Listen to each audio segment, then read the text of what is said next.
When talking about distractions, we often think of external triggers like incoming WhatsApp messages, notifications, or a messy home office. But there are situations where distraction is actually caused by internal triggers. So, for example, when I've noticed myself looking at my LinkedIn newsfeed for the fourth time in an hour, I know that I'm actively looking for some distraction, and it's a clear signal that something is going on and I'm trying to escape discomfort. So it might be that I'm working on a really difficult task, or I got stuck, or that I've simply been working too long and are in desperate need of a break.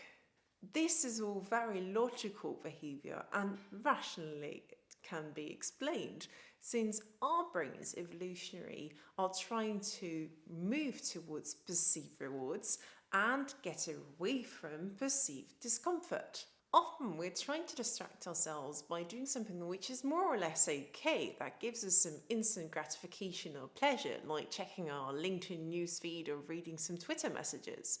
But it doesn't give us this sense and feeling of deep fulfillment. And it's very different from traction, as explained by Nuriel in his book Indistractable. Because when you've experienced traction in your life, you're actually moving towards something you want. So you doing something that makes you feel alive and that fulfills you. To be able to cope with distraction, we first need to know what internally triggered and caused the distraction. Dr. Jonathan Bricker of the Fred Huntington Cancer Research Center in Seattle actually developed a way to master internal triggers and cope with the discomfort. And the first step, you really look at the thoughts or feelings behind the distraction. So, what discomfort were you really trying to get away from? Were you feeling lonely, insecure? Was there something else happening in your life? So, what caused the internal distraction? Two, journal it.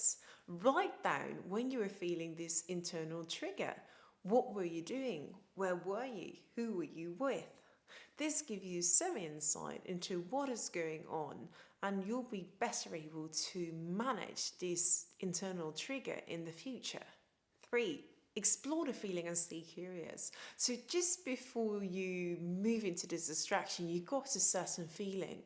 Well, notice that feeling and what does it do to your body? Do you feel stressed? Do you hold your breath? Do you go slouching in front of the computer? What are some of the signals that clearly tell you that something's going on? And once you're aware of that, can you just sit there, experience the feeling, and like an ocean wave, let it come and go? Or if that doesn't work for you, just breathe deeply in and out, because some focused breathing will ground you. The experiment. Get journaling and keep a log of your internal triggers that lead you to distraction. And what are the signals that you feel just before you are trying to distract yourself? Can you pick up on them and just be in the moment? And in case the feeling stays, why not turn this signal into a positive habit by every time you feel this specific signal, you do something positive, like, for example, taking a short walk or eating an apple. Enjoy experimenting.